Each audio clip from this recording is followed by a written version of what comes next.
Freedom of the mind, desirable, great. Well, that's what I thought yesterday. But freedom from the mind is one of the highest of states, slowly awakening to the lies it creates.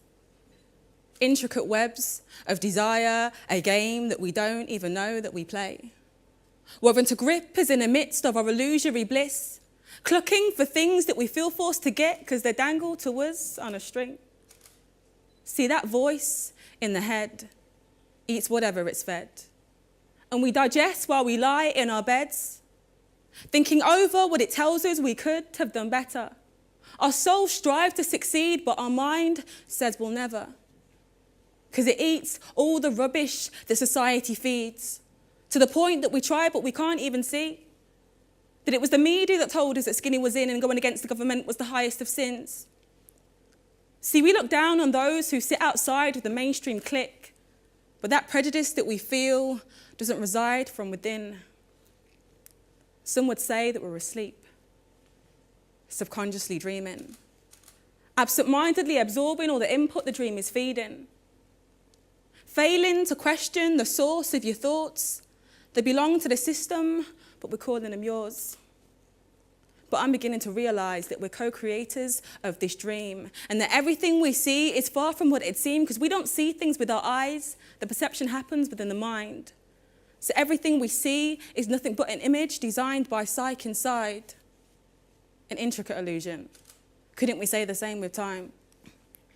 See, destiny is most relatively definite, but the perception of how the events roll out is really just an estimate, because time exists as one. Past, future, and present belong to a place above the collective thoughts. So the choice of the future path is ultimately yours. It's almost like everything we live in is what we've subconsciously attracted. We should know the secrets of lucidity, but by social institutes, we are distracted. As Sigmund Freud sits in main academic books, while Carl Jung doesn't get a look. But dollar bills are the only books that we're chasing up. So the real knowledge remains covered up, only open to seekers persistent enough to see beyond the distractions they're providing for us. The media, retail therapy, EastEnders, Weekend Omnibus, they just prepare the bait and we jump the hook thinking the bride's the provider good for us. But just because it's what everybody's into doesn't mean it's the one tune that we've all got to sing to. Sometimes stand alone in your thoughts, developing your own ideals, your passion, or your cause. One size doesn't fit all. That's the lessons my life has taught. So to progress and reach success, I know that I must personally create the path that I walk, rather than following what's already drawn. So let go of expectations, ideals, and opinions that have been fed to us through the mainstream dominion. Open your hearts and minds to a new paradigm and welcome with open arms a vibrant life. Believe me, it's real. It's about that time.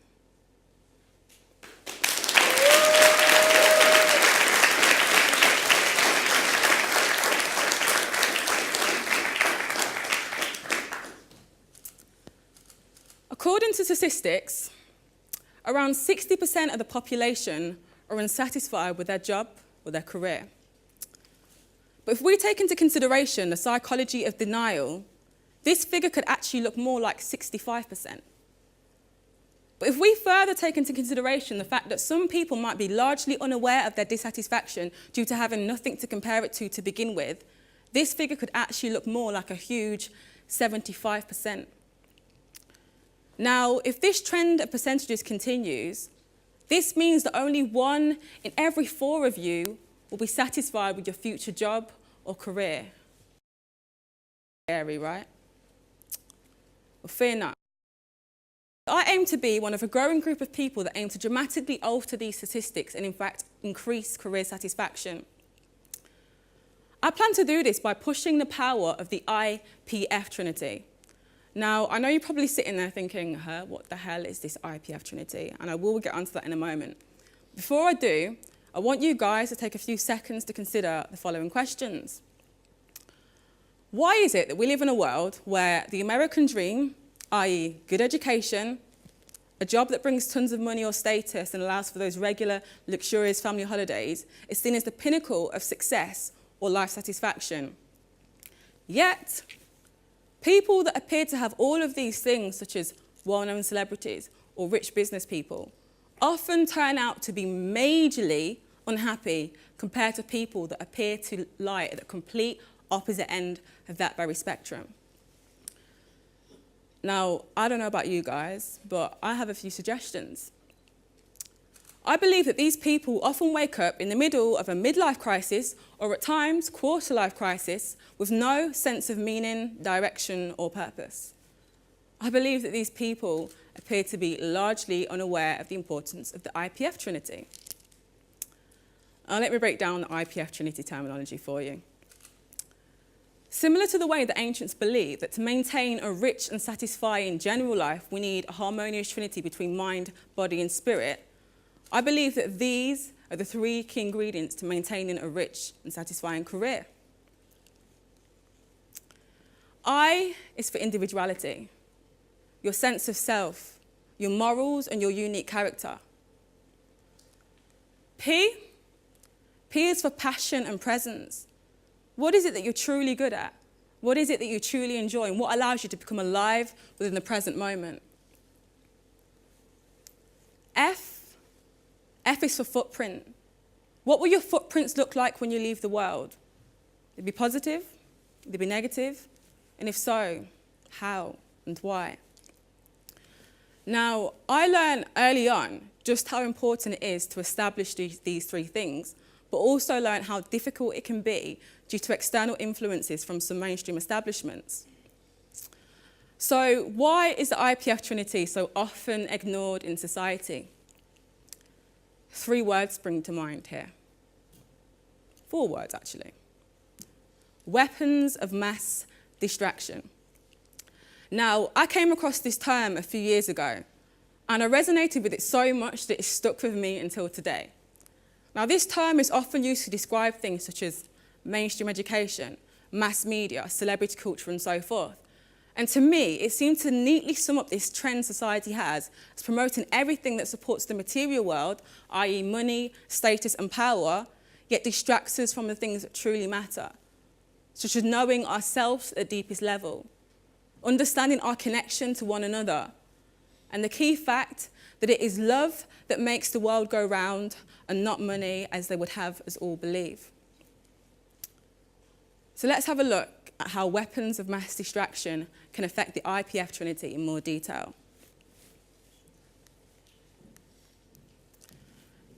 Now, this is my school photo. When I was at school, my friends used to laugh at this and say, wow, this is kind of like a Where's Wally picture, but in your case, like, where's the black child? Now, if you've not seen me yet, here I am.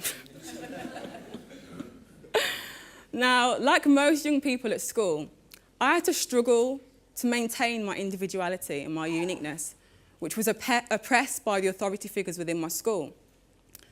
But my case became so extreme that in my 3rd year, a huge bunch of students went on strike within the school grounds, not only to make a stand against my mistreatment, but also to oppose the teacher's obvious mission to push conformity and destroy individuality. Now, early on, this was another highlight how important it is for young people to develop these things, but again, how difficult it can be. Let's move on to how it affects passion and presence. Now, in a world where certain skills, talents, careers and jobs are seen as more fashionable than others, it can be so difficult to find out what it is that you truly love. Now, who remembers the big phase of loads of young guys wanting to be the next grime MC? Now, in my 2nd school that I went to, which was an inner city school, this was probably one of the most popular hobbies amongst the guys around my age. Now, I'm not saying that none of them wanted to be doctors, lawyers, or accountants, because some definitely did. But even these career choices often seem to be largely down to external influence and parental pressures. So imagine the amount of young guys around that time that probably missed out on becoming the next award-winning scientist or archaeologist or computer programmer due to their skills and talents not being seen as being part of the popular things to be group. My point is here, never let society's ever-changing trends prevent you from finding out what it is that you truly love, because it's only you that will pay that terrible price in the long run. Let's move on to the third and the last of the Trinity, footprint. Now, I want an honest show of hands here, and if you do put your hand up, I might actually just pick on someone to actually see if you know, so just be honest here. But who's heard of Rihanna? Pretty much everyone. Who's heard of Kanye West? Who's heard of Miley Cyrus? Who's heard of Miley Cyrus's latest story of smoking weed at her VMAs? Still quite a fair few of you. Who's heard of Nikola Tesla? Who's heard of Ivan van Sertima? Who's heard of the story They Came Before Columbus? What's that? 2, 3. It's crazy. We live in a world where we know so much about the things that don't really matter, that don't have much of a positive impact on our life, yet we know so little about the things that actually do. But can we take a second to picture a world where we're encouraged right from our time at school not to leave the world the way we found it? Where we're encouraged to think about the kind of footprint and effects that we have on the world around us, whether they're positive and whether they're negative, and how, why. Now, I came up with something over the summer to try and promote these ways of thinking. Last June, I was invited to Downing Street and to give a short talk at the House of Commons. And as part of that short talk, I was asked to define social action, something I attempted to do with great difficulty.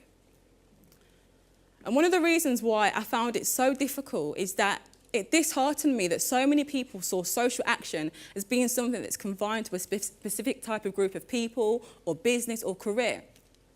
But let's be honest, when we think of social action, what kind of people spring to mind? Maybe people like Malcolm X, Martin Luther King, Marcus Garvey, even Gandhi. But what we fail to realise is that the average person can and should be engaging with social action on a regular basis. Now, this sparked an idea for my new venture, Careers for Change. Now, through the creative amplification of the IPF Trinity, Careers for Change aims to bring passion and social change to the forefront of our career choices, providing alternative careers advice workshops within schools, colleges and universities. And with Ofsted's recent report highlighting that 3 in 4 schools are failing with their duty to deliver adequate careers advice, this seems to be something that's growing as much more as a necessity each day. The idea was further sparked by a story I came across. It's about a story of a guy who wanted to conduct some field research on career motivation. So he went out and he asked random people one of the most popular questions we tend to ask people upon first meeting them. So, what do you do? To which he obviously received a ton of varied answers, which mainly consisted of this. I'm an accountant. Oh, I'm a hairdresser. Oh, I'm a lawyer. To which he replied, I'm sorry, but he must have misunderstood my question. I meant, what do you do for the world? Now, this brings me to the last question I want to leave you guys with. What is it that you plan to do for the world, and why? Thank you.